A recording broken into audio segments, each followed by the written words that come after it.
CPM നേതാവ് KJ ഷൈനെതിരെ cyber അധിക്ഷേപത്തിൽ കൂടുതൽ പേരെ പ്രതി ചേർക്കും. KJ ഷൈനെ അധിക്ഷേപിച്ച പോസ്റ്റ് ഇട്ടെന്ന പരാതിയിൽ കുന്നംകുളത്തെ യൂത്ത് കോൺഗ്രസ് നേതാവ് VS സുജിത്തിനെതിരെയും അന്വേഷണമുണ്ട്. ബിനിൽ ചേർന്നു വിശദവിവരങ്ങളുമായി. Binil, good morning.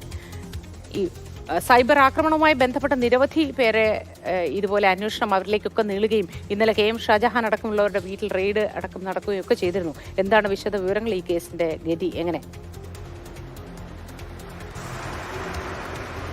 Good morning Mothi. ഇന്ന് ഈ സൈബർ അധിക്ഷേപ കേസിലെ ഒരു പ്രധാനപ്പെട്ട ദിവസമാണ്. കേസിലെ 1-2 പ്രതികൾ, അതായത് പറവൂരിലെ പ്രാദേശിക കോൺഗ്രസ് നേതാവ് ഗോപാലകൃഷ്ണനും KM ഷാജഹാനും, ഇവർ രണ്ടുപേരും ഇന്ന് അന്വേഷണ സംഘത്തിന് മുന്നിൽ ഹാജരാവേണ്ടതാണ്. രാവിലെ ഗോപാലകൃഷ്ണനോടും ഉച്ചയ്ക്ക് ശേഷം KM ഷാജഹാനോടും ഹാജരാകാൻ ആവശ്യപ്പെട്ട് നോട്ടീസ് നൽകിയിട്ടുണ്ട്. ഇവർ പോലീസിന് മുൻപാകെ ഹാജരാകുമോ എന്നതാണ് ഇനി അറിയാനുള്ളത്. ഗോപാലകൃഷ്ണൻ എന്തായാലും ഒളിവിലാണ്, ഷാജഹാൻ ഒളിവിലല്ല. ഇന്നലെ വീട്ടിലുണ്ടായിരുന്നു.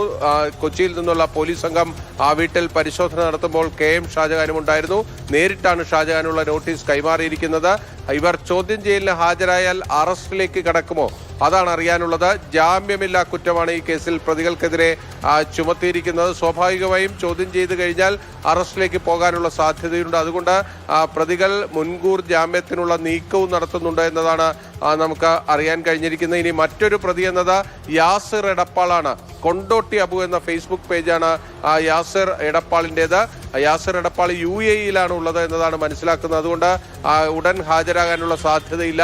നാളെ ഹാജരാകാനാണ് യാസിറിനോട് ആവശ്യപ്പെട്ടിരിക്കുന്നത്.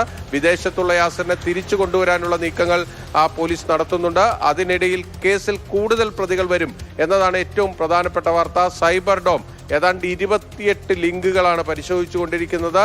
അതിന്റെ അടിസ്ഥാനത്തിൽ ആ ലിങ്കുകൾ പരിശോധിച്ച് അതിന്റെ യഥാർത്ഥ വ്യക്തി ഉടമ ആരാണ് എന്ന് കണ്ടെത്തി അവരെ കുറിച്ചുള്ള വിവരങ്ങൾ പോലീസിന് കൈമാറും. അങ്ങനെ കൈമാറിക്കഴിഞ്ഞാൽ അവരുടെ പേരിൽ കൂടി ഈ പ്രതി ചേർത്തുകൊണ്ടുള്ള റിപ്പോർട്ട് കോടതിയിലേക്ക് നൽകും. ഇതിൽ ഏറ്റവും പ്രധാനപ്പെട്ടത് കോൺഗ്രസ് നേതാക്കളായ ജിൻഡോ ജോണും BRM ഷഫീറും ഈ കേസിൽ പ്രതികളായി വരുമോ എന്നതാണ്. അവർ പ്രതിസ്ഥാനത്ത് വരാനുള്ള സാധ്യതകൾ ഏറെയാണ്. അവരെക്കുറിച്ച് കൂടുതൽ വിശദാംശങ്ങൾ, അവരുടെ പോസ്റ്റുകളുടെ വിശദാംശങ്ങൾ ഇപ്പോൾ സൈബർ ക്രൈം പോലീസ് പരിശോധിച്ചുകൊണ്ടിരിക്കുകയാണ്.